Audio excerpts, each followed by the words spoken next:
Boa noite, meus irmãos. Saúdo os irmãos com a graça e a paz do Senhor Jesus. Amém? Irmãos, convido vocês a abrirem suas Bíblias no Evangelho de Mateus, no capítulo 2. Mateus capítulo 2. Nós vamos ler dos versos 1 a 12. Amém? Todos já encontraram? Mateus capítulo 2, versos 1 a 12, diz assim a palavra do nosso Senhor.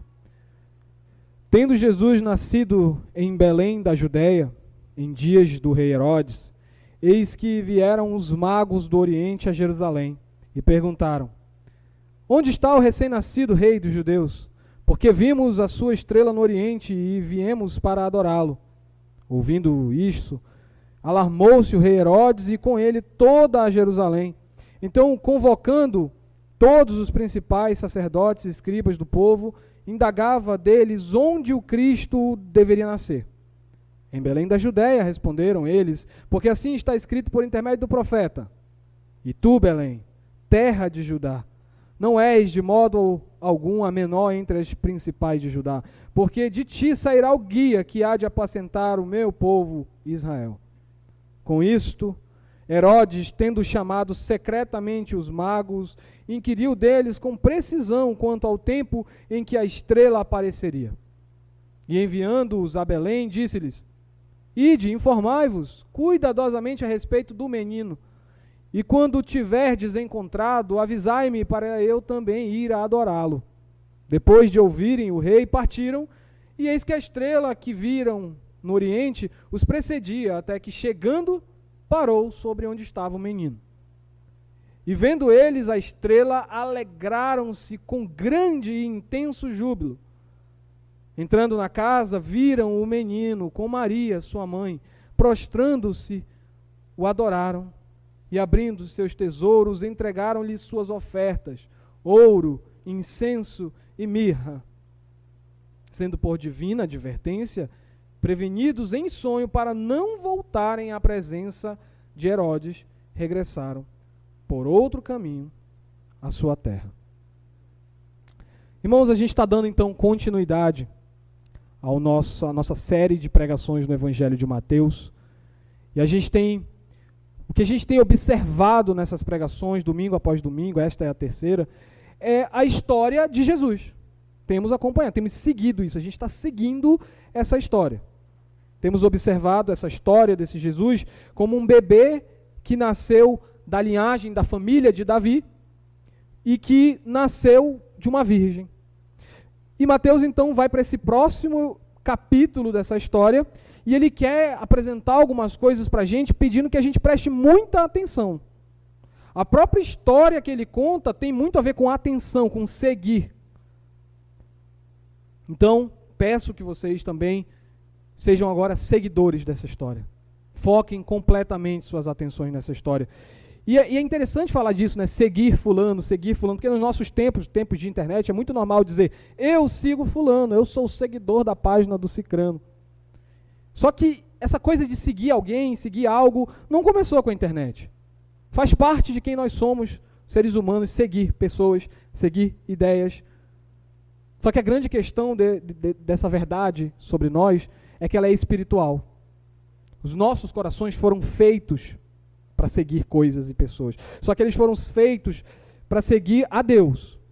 Então aí tem uma questão espiritual. Se eu sou um seguidor por natureza, ou eu vou seguir a Deus, o único Deus verdadeiro, ou na verdade eu estou seguindo ídolos. Estou seguindo algo que eu criei com o meu próprio coração, com meus próprios desejos. Estamos criando uma história para nós mesmos. Uma história na qual eu sou o personagem principal. E esse ídolo, esse falso Deus, ele é só um personagem secundário na minha história, que está ali para me abençoar, para fazer as minhas vontades e me dar aquilo que eu tenho pedido a ele. Então, parece que as redes sociais, a internet em geral, ela é a versão digital da idolatria do nosso coração. Nós somos, como eu disse, perseguidores, seguidores de coisas, pessoas e ideias. E pessoas podem ir longe por causa das ideias que seguem. Deixa eu contar para vocês uma história. Existia uma mulher lá nos Estados Unidos, chamada Angela Maxwell, que andou a pé 32 mil quilômetros. Porque ela colocou na cabeça a ideia de que para ela descobrir a si mesma, quem ela era, qual era o seu objetivo nessa terra, o que ela queria alcançar na vida dela, ela decidiu, eu preciso dar a volta ao mundo a pé, e aí eu vou me encontrar. E olha que jornada. Logo no primeiro país que ela visitou, a Austrália, ela sofreu de insolação, pegou muito sol. Partindo, lá na Mongólia, colocou lá a barraquinha dela e pessoas tentaram invadir a barraca para violentá-la sexualmente. Aí ela foi para a Sibéria e era frio demais e ela sofreu de hipotermia e quase morreu. E aí essas notícias saíam em todos os jornais. E os jornais ridicularizavam essa mulher, zombavam dela, diziam que ela só queria 5 minutinhos de fama, que ela estava fazendo aquilo para se aparecer na internet. E eu não sei, irmãos, sinceramente, não sei se eu posso dizer que ela realmente só estava procurando se aparecer. O que eu sei, o que eu posso dizer para vocês, é que uma pessoa que faz uma jornada dessa, igual dessa mulher, no mínimo tem que ter muita certeza de que essa jornada vai dar em alguma coisa. No mínimo ela tem que acreditar mesmo que a sua história vai se desenrolar, que as cortinas vão se abrir e que tudo vai ficar claro a partir dali. Porque isso faz parte de nós. Nós vamos longe quando queremos algo. A Bíblia está cheia de histórias assim. Pensa, por exemplo, em Abraão, que foi chamado para abandonar a sua terra, a sua família, para vagar numa terra que ele não conhecia, foi chamado por um Deus que ele não sabia quem era, e ele acreditou, ele confiou nessa missão que deram para ele, que o Senhor deu para ele. E a Bíblia inclusive diz, o apóstolo Paulo vai mencionar isso no Novo Testamento, Tiago também, que Abraão creu, e isto lhe foi imputado para a justiça. Ou seja, Abraão é considerado justo porque topou a jornada. Podemos lembrar também de Moisés, que morava no conforto do palácio real de Faraó, e de repente se vê no deserto, vagando, conduzindo um povo teimoso, um povo difícil, mas foi até o fim da sua jornada. Então, irmãos, a Bíblia ela é recheada de histórias, onde vemos personagens que também, como essa mulher, insistentemente perseguem objetivos, passando por situações perigosas, complicadas. Só que tem uma diferença entre os personagens da Bíblia e essa mulher que a gente acabou de falar sobre a história dela. É que esses personagens da Bíblia, eles não estavam numa jornada própria deles, a fim de se descobrir, a fim de alcançar objetivos individuais. Eles estavam seguindo a história que eles acreditavam que era a história verdadeira, a história do Deus de Israel chamando e montando, congregando o seu povo. Eles não se viam como protagonistas, como personagens principais da história. Pelo contrário, eles se viam como coadjuvantes. Eles eram personagens secundários da história. O personagem principal era o Deus de Israel que ia na frente deles. Eles estavam apenas seguindo essa história. Essa é a diferença do povo de Israel para pessoas que seguem ídolos, que seguem pessoas, que seguem ideias. E o texto de hoje, certamente, irmãos, é mais um exemplo desses.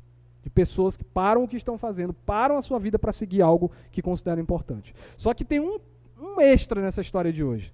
Porque os personagens dessa história, eles são praticamente anônimos na Bíblia.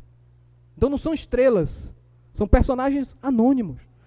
Mas ainda assim, eles têm muita coisa para nos ensinar. Eu quero meditar, irmãos, com vocês sobre essa história desse texto de hoje e rogar ao Senhor nesse momento que Ele nos abençoe por meio dessa história. Vamos orar, abaixe sua cabeça, curve sua cabeça e vamos orar ao Senhor. Pai nosso que estás nos céus, pedimos agora, Senhor, que Tu brilhe a Tua luz. Brilha, Jesus, como cantamos. Faz a Tua luz brilhar sobre o Teu povo. Que o Teu povo possa ver a Tua luz e Te seguir. Dá-nos entendimento, dá-nos iluminação dessa luz. Que as nossas mentes agora se abram para receber a Tua verdade.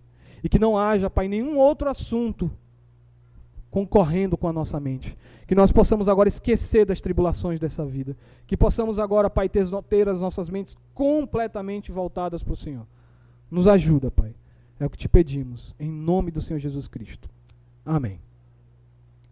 Vamos, irmão, então, dividir essa mensagem em 3 pontos. Eu convido vocês a irmos juntos ao primeiro ponto dessa mensagem.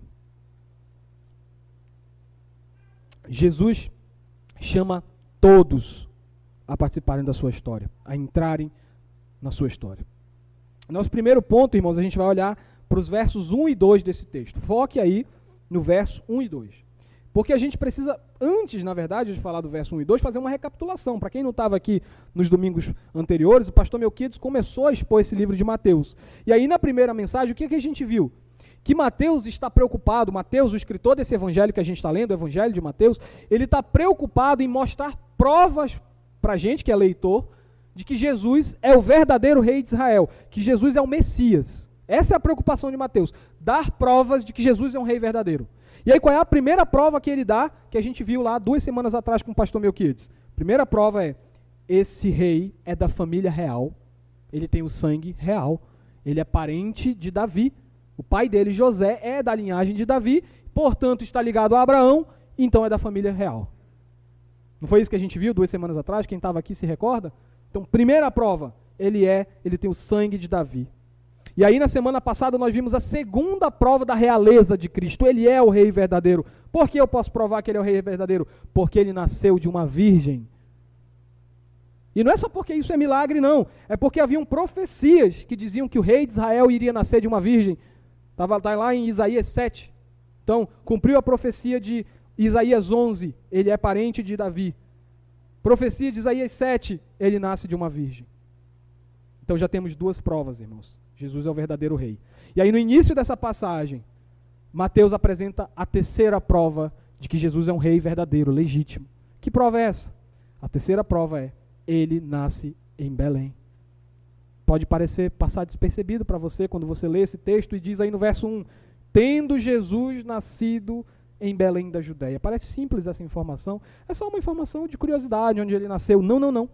Mateus está te provando, ele é rei, porque ele nasceu em Belém, e a profecia lá de Miqueias 5:2 diz que o rei de Israel tem que nascer em Belém. Vocês estão entendendo? Mateus está te provando, te dando provas de que o Antigo Testamento prometia tudo isso, e Jesus está cumprindo. É como se fosse um checklist. Parente de Davi? Cheque. Nasceu da virgem? Cheque. Nasceu em Belém? Cheque. Terceiro ponto, cheque. Mas Mateus tem mais coisa aqui para mostrar. E ele quer, como eu disse, repito, que você preste muita atenção nesse texto. E preste atenção num detalhe. Ao mesmo tempo que ele está te dizendo no verso 1 que Jesus é o verdadeiro rei, que nasceu em Belém, ele diz, só que eram os dias do rei Herodes. Está acompanhando o texto aí? Acompanha o texto. Eram os dias de rei Herodes. Olha o problemão que Mateus arrumou. Ele está mostrando que esse bebê é o rei verdadeiro de Israel, mas Israel já tinha um rei chamado Herodes. E agora, irmãos, quem é o rei verdadeiro? Temos armado aqui um conflito político. É isso que Mateus quer que você preste atenção. Mas, irmãos, ao longo desse evangelho, Mateus vai mostrar um monte de outras provas em favor de Jesus, sempre citando as profecias do Antigo Testamento para mostrar que Jesus é o Messias, é o rei verdadeiro. Qualquer judeu antigamente que pegasse esse livro de Mateus, lesse isso aqui, ia prestar atenção e ia ver na hora os sinais. Para um judeu isso aqui é claro. Mas Mateus quer que seja claro para você também, que não é judeu. Por que ele está dizendo isso? Porque logo em seguida, aí no verso 1 ainda, a gente ainda está no verso 1, ele diz, vieram uns magos do Oriente a Jerusalém. Ainda aí no verso 1. E aí o verso 2 complementa, acompanha o verso 2. Ele diz que esses magos perguntavam onde está o recém-nascido rei dos judeus, porque vimos sua estrela no Oriente e viemos para quê, irmãos? Para adorá-lo. Tem um rei novo em Jerusalém. Como é que eles descobriram isso? Porque vimos a sua estrela. Essa estrela brilhou, nós seguimos e agora queremos adorar esse rei. Esses magos, quero que os irmãos entendam, eles eram astrólogos, eles eram magos. Eles olhavam para o céu, olhavam para as estrelas, tentavam fazer a adivinhação do futuro. Tentavam interpretar o presente por meio das estrelas, dos planetas. É como se fosse esses negócios de horóscopo, de signo que tem hoje. É mais ou menos isso que eles faziam. E Mateus não está dizendo que essas coisas têm poder não, tá? Olha, os astrólogos descobriram onde Jesus nasceu, então o horóscopo dá certo, vou comprar o meu amanhã. Não. Mateus não está dizendo que o horóscopo dá certo, que ler as estrelas é possível. O que Mateus está mostrando para você é que esse bebê, esse recém-nascido, ele é tão santo, ele é tão poderoso, tão sublime, que Deus comunica o seu nascimento, a sua chegada, mesmo por meio da feitiçaria. Ele é tão poderoso que Deus rompe barreiras étnicas e fala com gente que não é judeu. Esse bebê é tão importante que Deus rompe barreiras religiosas e fala com mágicos, fala com pagãos. Há estudiosos que tentam descobrir que estrela é essa. Alguns falam, não era uma estrela de verdade, era um evento, um alinhamento entre Júpiter e Saturno, que quando isso acontece, de tempos em tempos, tem um brilho, e aí pensam que é uma estrela, mas não é estrela. Tem outros estudiosos que dizem que não era estrela, era um brilho espiritual, foi Deus que colocou no céu. E aí tem outros estudiosos que acham que era uma estrela mesmo, uma estrela que inclusive na tradição da magia egípcia, toda vez que ela brilhava, ela anunciava o nascimento de um novo rei. Só que assim, irmãos, provar cientificamente o que era essa estrela não tem importância para nós. Não é o mais importante saber que estrela é essa. Porque o que Mateus quer que você entenda é que essa estrela brilhou para comunicar o nascimento do Filho de Deus para nações estrangeiras. É isso que Mateus quer que você perceba. E que todos nessa terra, não importa a sua etnia, não importa a sua religião, todos devem sair de onde estão e andar em direção a Cristo, para adorá-lo, como os magos fizeram. Essa é a lição aqui. Saia de onde você está e siga a Jesus para adorá-lo. Agora, é bom que os irmãos saibam que esses magos lá do Oriente, provavelmente eles eram pessoas muito importantes, tá? Provavelmente eles eram funcionários públicos, funcionários de algum rei, lá da Etiópia, de algum lugar do Oriente. Muita gente, vocês já ouviram por aí o pessoal chamar eles de reis magos? Por causa dessa dúvida se eles eram reis. Tudo indica que eles não eram reis não, tá? Mas eles eram funcionários muito ligados aos reis, e a função deles na corte real era ler o futuro dos reis. Eles eram pagos pelos reis para adivinhar o futuro dos reis e para ler a sorte do rei. Tem isso na Bíblia. José, quando estava no Egito, teve que ler o sonho de Faraó. Lembram dessa história? Lembram? Lembram de Daniel, na Babilônia, lendo as visões de Nabucodonosor? Então, todo rei tinha um sábio, que era considerado um cientista, que era a pessoa que tinha a função de ler a sua sorte, os seus sonhos. Então, irmãos, prestem atenção. Se esses rapazes, se esses senhores eram pessoas importantes, ligadas a um rei, então essa visita que eles estão fazendo em Jerusalém é uma visita real, é uma visita de Estado, é uma visita diplomática. Esse reino da Etiópia mandou seus maiores representantes irem visitar esse rei recém-nascido. É isso que faz eles saírem de onde estão e engrenar nessa jornada tão perigosa. É isso que faz eles fazerem essa jornada. Então, que lição a gente tira desse primeiro ponto, desses versos 1 e 2? Talvez uma coisa muito importante que a gente possa tirar daqui, meus irmãos, é refletir sobre o que o Senhor Deus está fazendo na vida desses homens. Repito, eles eram pessoas perdidas nos seus pecados, na idolatria, na magia.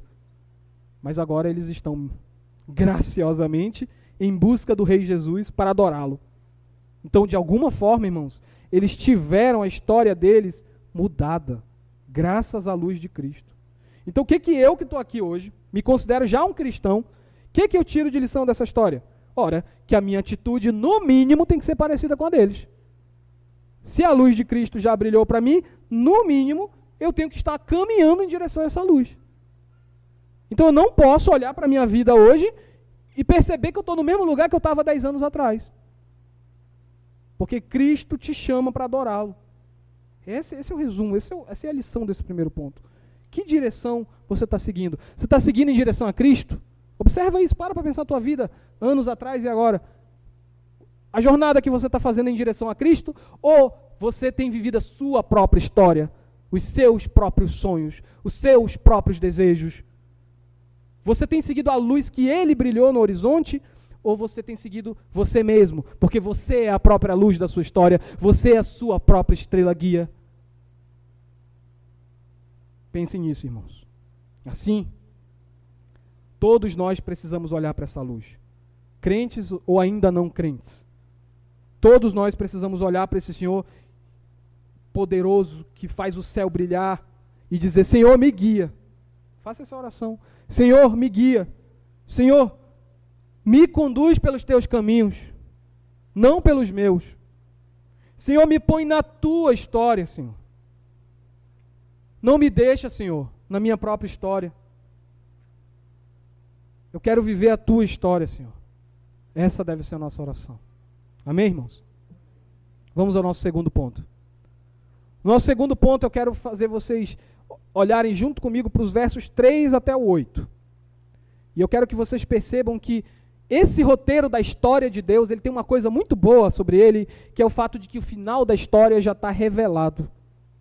E Deus faz isso, libera o roteiro completo, até o último episódio, para que você possa saber o fim e não ser pego de surpresa. Então, quem conhece o roteiro da história do Senhor, não é pego de surpresa. É isso que eu quero que a gente veja aí. Então, vamos dar uma olhada nos versos 3 a 8. Logo aí no verso 3, dá uma olhada no teu verso 3 aí. O que acontece?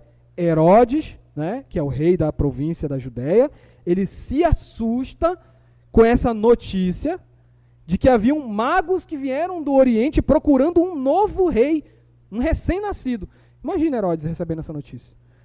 O texto diz aí que ele, Herodes, e todo o povo se assustou, se alarmou com isso. Não é isso que está escrito aí? Agora, claro, Herodes ficou com mais medo que o povo. Sabe por quê, irmãos? Porque ele sabia, Herodes sabia, que ele não era um rei legítimo. Herodes sabia que era um rei falso, porque nem judeu completamente ele era. E ele sabia que ele só estava lá naquele trono, reinando em Israel, porque ele era amiguinho dos romanos. Porque ele ajudava os romanos a oprimirem o povo de Deus, ele era amigo de Roma, de César. Então esse bebê já chegou ao mundo, irmãos, provocando divisão, provocando conflito político. Esse bebê já chega no mundo jurado de morte, porque causa problema com o rei local. Então o evangelho tem essa dimensão política na nossa vida. Jesus é um rei, ele cobra que eu reconheça ele como meu rei. Então só tem espaço para uma liderança política na minha vida espiritual, que é Cristo. Aí no verso 4, acompanha comigo. O que Herodes faz? Ele está doido para saber que rei é esse, eu preciso descobrir que rei é esse, porque o rei sou eu. E aí o que ele faz? Vai atrás dos líderes religiosos. Afinal, repito, irmãos, ele era um rei falso. Herodes sabe que na Bíblia, no Antigo Testamento, tinham promessas. Vai nascer um novo rei, vai ter um rei aí, Israel, que é supremo, que é definitivo. Chamam ele no Antigo Testamento de Messias, o filho de Davi. E que esse rei é que vai governar Israel para sempre. Herodes sabe disso. Então ele quer respostas. Onde eu encontro esse rei? Onde eu encontro esse recém-nascido?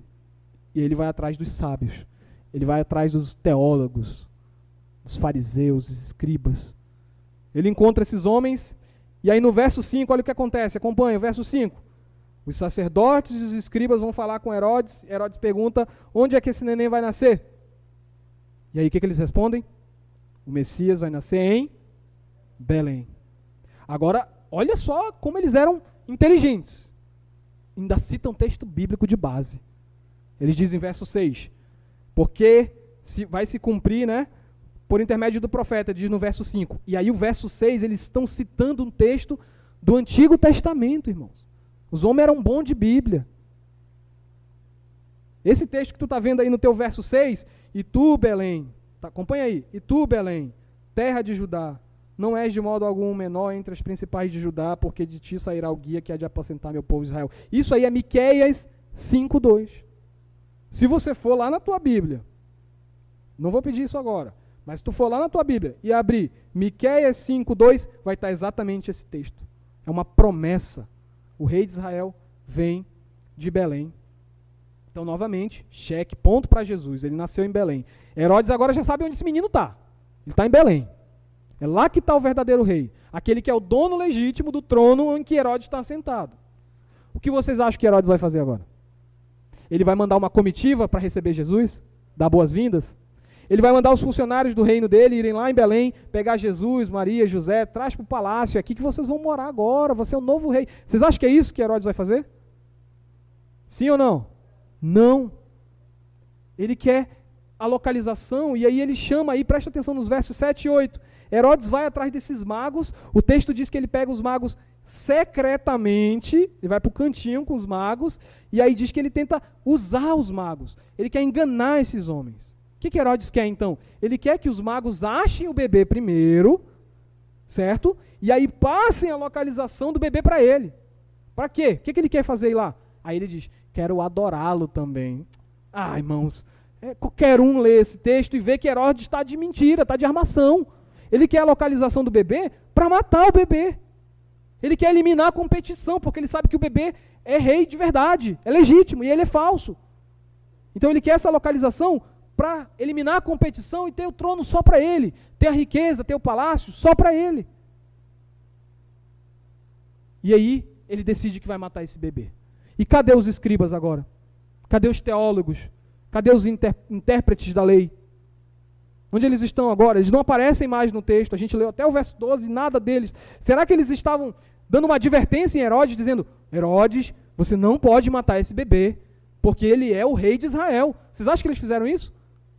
Não, eles desapareceram da história.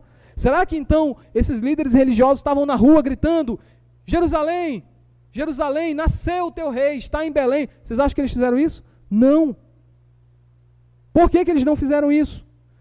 Por que eles sequer foram investigar em Belém quem era esse bebê? Porque eles estavam ocupados, irmãos. Ocupados aproveitando das suas riquezas no palácio. Ocupados aproveitando a sua amizade com Herodes. Ocupados usando o prestígio social que eles tinham para oprimir o pobre, a viúva, o necessitado. Eles deixaram de ser os pastores da igreja de Israel e se tornaram os lobos. Eles estavam cegos para os sinais. Eles sabiam interpretar o texto bíblico, dizendo que Jesus, que o Messias ia nascer em Belém, mas o coração deles estava fechado para esse nenê que acabou de nascer. É por isso que o povo estava nesse estado de ignorância, porque a liderança religiosa do povo era ignorante.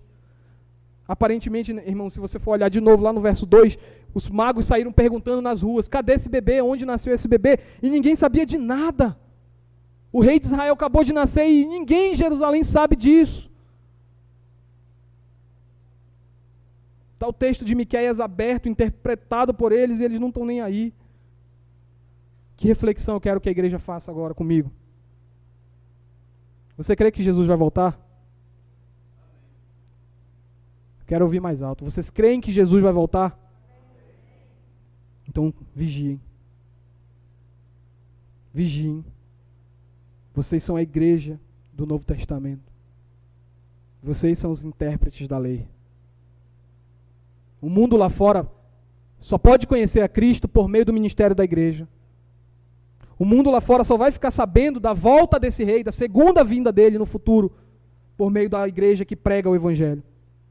Há uma segunda vinda para acontecer, irmãos. Mas será que a igreja de Deus, essa igreja do Novo Testamento, a congregação filipenses, será que ela está atenta a esses sinais? Ou será que os descrentes vão chegar no nosso meio perguntando, cadê o rei de vocês? Quando é que ele volta?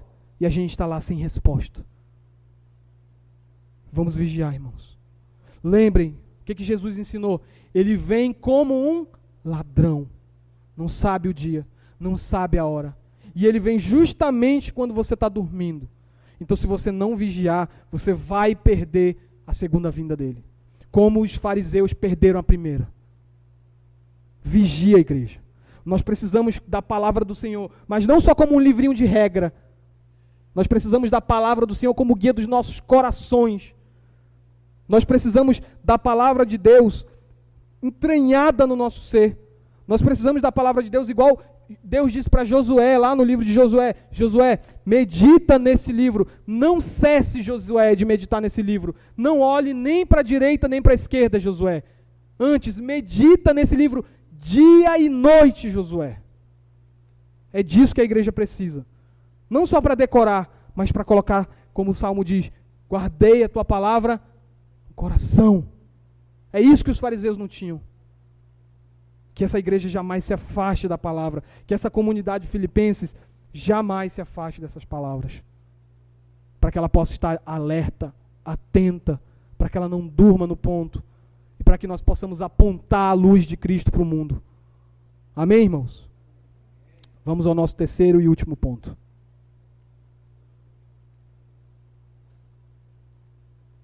Irmãos, a melhor coisa desse roteiro da história de Deus e de saber o final dele é que nós descobrimos que o final dele é feliz. É isso que Mateus está mostrando para a gente. Que o nosso Deus é um Deus poderoso, é um Deus gracioso, é um Deus que mostrou que Ele é que está guiando o povo dele e que, portanto, Ele garante que o povo dele vai chegar no objetivo final. Isso é um final feliz. Vamos dar uma olhada aí nos versos 9 até o 12 para a gente fechar essa passagem. Verso 9. Nós vemos aí que, depois de conversar com Herodes, os magos partiram de Jerusalém indo para Belém. E eles foram seguindo a estrela que estava brilhando no céu. E a ideia do texto aí, o que o texto quer que você imagine, irmãos, é uma estrela andando no céu. Imagina isso, tipo uma estrela cadente. A estrela andando no céu e os magos seguindo a estrela.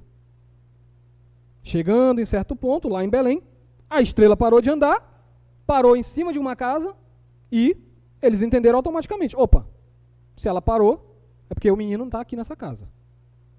E, irmãos, Mateus está fazendo isso porque ele quer que você veja um paralelo aqui. Ele quer que você leia esse texto e lembre lá de Êxodo. Lá de Êxodo, quando o povo vagava com o tabernáculo no deserto, Deus colocou uma coluna de fogo que ia na frente do povo durante a noite. E quando era de dia, Deus colocou uma coluna de nuvem para guiar o povo. Quando as colunas andavam, o povo andava. Quando as colunas paravam, o povo... Foi isso que a estrela fez. Só que a estrela não fez isso com o judeu. A estrela fez isso com magos, com feiticeiros. Deus está guiando pessoas que não creem, não criam nele, até a casa onde está o seu filho. Agora tem algo mais curioso ainda, se a gente for olhar no verso 10. Olha o verso 10 aí. O verso 10 fala para nós da reação desses homens ao entrarem na casa. Olha isso. Diz que ao ver o nenê, ao ver Jesus ali, eles se alegraram com grande e intenso júbilo. Irmãos, não sei explicar isso. Pense nisso, irmão. São homens de uma outra religião. São homens que não temem ao Senhor. São homens que praticam feitiçaria e magia. Eles adoravam o sol, a lua, adoravam outros deuses. Só que nesse momento, o coração deles está em profunda alegria. Porque eles acharam esse lugar. Eles acharam onde está o Rei dos Judeus. Ainda bebê, Jesus, o Messias, o Salvador do mundo. Por isso eles estão alegres. A Bíblia não fala mais sobre esses magos, mas eu quero muito crer que eles foram convertidos ao Senhor. Mas a gente não sabe.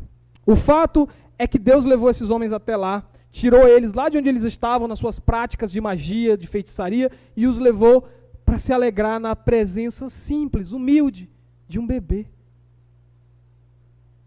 Eles entraram na casa em que estava Jesus e Maria, e não tinham o que fazer mais ali dentro. Só restava uma atitude. Olha o que o verso 11 diz. Olha o verso 11. Eles se prostraram e adoraram. Irmãos, que lindo.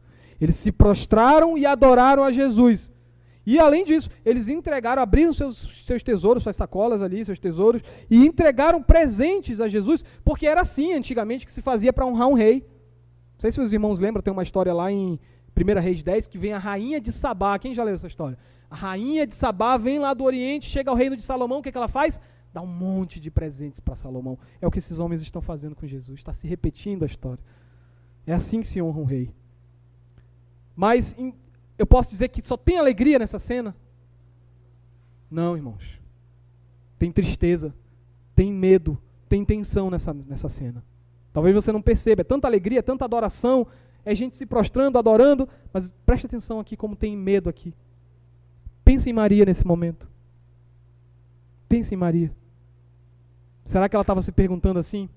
Senhor, será que essas visitas desses homens, será que os presentes que eles estão trazendo vão ser uma maldição para a minha família? Será que o meu bebê corre perigo?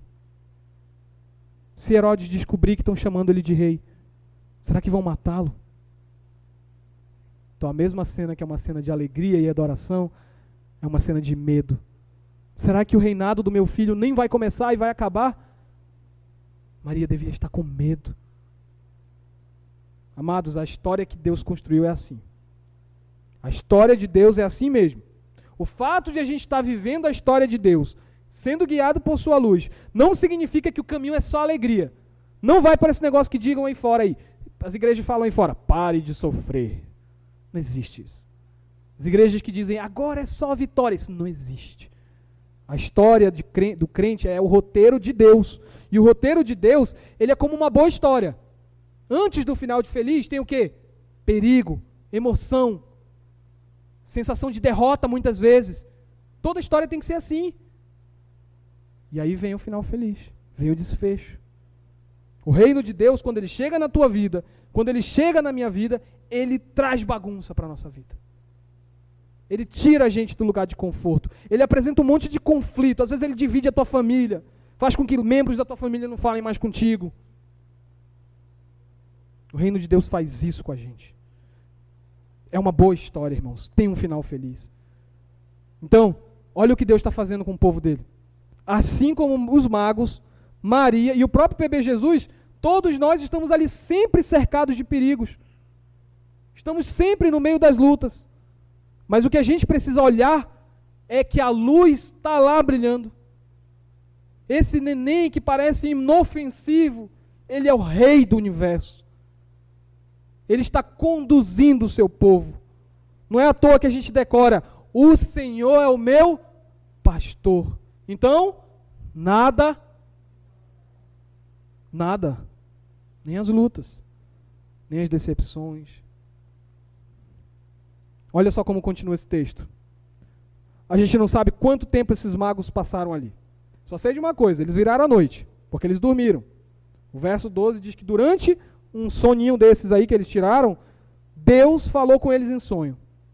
Deus fala com eles e avisa sobre os planos de Herodes. Olha, pessoal, Herodes quer matar vocês e o neném. Então o que vocês têm que fazer? Vão para casa por outro caminho. Não voltem até a presença de Herodes. Os magos, então, finalizam a missão, fizeram o que tinham que fazer, deram boas-vindas ao rei Jesus, adoraram a ele, deram seus presentes a ele, e agora, protegidos por Deus, eles voltaram para sua casa. Homens que não conhecem o Senhor. Homens que acabaram de se ver com o Criador do universo, não sabiam quem ele era, agora estão sendo protegidos por esse Deus. Assim como Maria, que agora sabe que Herodes está atrás dela, e aí, como a gente vai ver no próximo capítulo, vão fugir para o Egito. Deus está cuidando, irmãos. Deus permite que esses perigos cheguem em nós, mas ao mesmo tempo Ele está cuidando de nós. Porque o que Ele quer garantir para nós é que o fim da jornada será seguro. Cada um de nós que está aqui vai cumprir o propósito que Deus tem para você. Não existe nada, irmãos, presta atenção, vou repetir. Não existe nada que faça a história de Deus falhar para ti. Agora, se você seguir a tua própria história, se você achar que a tua história é sobre você mesmo, sobre os teus sonhos, sobre os teus desejos, eu não garanto que você vai ter sucesso nessa história. Agora, se você seguir a história de Deus, por mais que você tenha lutas, por mais que você tenha dificuldades no meio do caminho, perdas, sim, eu garanto, porque a palavra me autoriza a falar isso, eu garanto que você vai chegar onde Deus quer que você chegue. Eu garanto que Ele vai te proteger até o final. Eu garanto isso, porque a Bíblia me autoriza a dizer isso. Então pensa aí, baseado nessa história que a gente está vendo, qual é o tamanho da jornada que você faz para estar aqui hoje? Quantos quilômetros tu rodou para chegar aqui? Os magos rodaram mais. Quantos perigos você poderia estar sofrendo de lá para cá? Os magos sofreram mais. Qual o tamanho da tua alegria ao se deparar com esse rei? Nesse caso, a tua alegria precisa ser maior do que desses homens. Você não pode ter mais alegria ao seguir Jesus, a estrela da manhã, do que esses homens. Não pode. Porque Ele está mostrando que Ele é o Rei verdadeiro. Ele está mostrando que Ele é a estrela que brilha no céu. Ele está mostrando que as profecias do Antigo Testamento se cumprem nele. O que a gente pode tirar de lição nesse terceiro ponto para a gente ir para a conclusão? A gente pode pensar, irmãos, que Se Deus protegeu esses magos, se Deus protegeu pessoas que praticavam artes idólatras, quanto mais da igreja dele. Não é isso que o próprio Jesus viria dizer depois? Pessoal, se Deus cuida até do passarinho, se Ele cuida até das ervas que nascem no chão, quanto mais de vocês. A ideia, irmãos, é que essa história já tem um roteiro construído, tem a garantia de que o final é feliz, mas para que o teu final e o meu final sejam felizes, nós precisamos estar nesse roteiro. E nós precisamos entender que nesse roteiro, o personagem principal que tem que ser seguido é Jesus. Se eu desviar o meu olho dele e olhar para outra pessoa que eu amo, que eu idolatro, meu pai, minha mãe, minha esposa, meus filhos, ou se eu olhar para mim mesmo, ou se eu olhar para o meu emprego, ou se eu olhar para o meu carro, eu vou me desviar desse caminho e eu já não vou mais estar na história de Deus. Eu vou estar na minha própria história, uma história que acaba perdida. Nós podemos até correr perigos nessa história, mas Deus vai nos levar até o fim. Como nós cantamos hoje, nada poderá nos separar do amor de Deus que está em Cristo Jesus, o nosso Senhor. Amém, meus irmãos? Vamos concluir recapitulando o que nós vimos nessas 3 lições. Primeiro, nós vimos, Jesus chama todos para participar da sua história. Logo, o convite é: abandonem a sua história. Entrem para a história de Cristo. É nessa história que Deus revela a sua luz. É nessa história que a luz dele brilha apontando a direção onde ele quer que a gente esteja. É nessa história onde muitas vezes você vai ter que negar a si mesmo. Você às vezes vai ter que ser anônimo nessa história. Como os magos eram, a gente não sabe o nome deles, a gente não sabe quanto eles eram. O povo cria aí, mito aí, de que eram 3 reis magos, a Bíblia não diz. O povo cria mito para dizer o nome deles, era Gaspar, Baltazar, Melquior. A Bíblia não diz. O que Deus quis que você soubesse sobre eles é que eles saíram de onde estavam e entraram na história de Cristo. E aí agora, quando é Natal, tem um presépio e eles estão lá. O único jeito de você ser eternizado é se você estiver na história de Cristo. Senão você será esquecido. A sua história nunca vai ser uma história melhor do que a história de Cristo. Segundo ponto que nós vimos. A história de Deus tem um roteiro pronto. E se você observar esse roteiro com atenção, com devoção no seu coração, você não vai ser pego de surpresa quando o rei voltar. Jesus vai voltar mais uma vez, amém, irmãos? E quando ele voltar, você não vai ser surpreendido se você guardar esse livro no seu coração. Por isso, leia a Bíblia. Leia a Bíblia. Não só aqui na igreja. Leia a Bíblia todos os dias. Leia a Bíblia todos os dias. Para que você nunca esqueça qual é a história verdadeiramente importante na sua vida.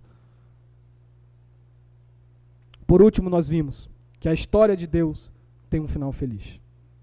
Mas um final feliz para os personagens que estão dentro do roteiro. Que esses personagens não estão livres dos perigos. Eles estão sendo ameaçados. Tem gente que é ameaçado por Herodes, tem gente que é ameaçado por um bairro perigoso, com pessoas que pensam que você está fazendo coisa errada e te ameaçam. Tem gente que é ameaçado pelo patrão, tem gente que é ameaçado, sei lá. Ele não prometeu te livrar dessas ameaças, mas ele promete que você vai chegar onde ele quer que você chegue. Então só tem um final para ti, um final feliz. Então entre na história de Cristo. Deixe a sua história ser tomada pela história dele, para que você possa ter esse final feliz. Então, irmãos, para finalizar, o meu desejo para vocês, meu desejo para essa comunidade filipenses, para essa família e para todos aqueles que estão aqui nos visitando hoje, o meu desejo para vocês é que a partir de agora, vocês se preocupem em sempre estar meditando.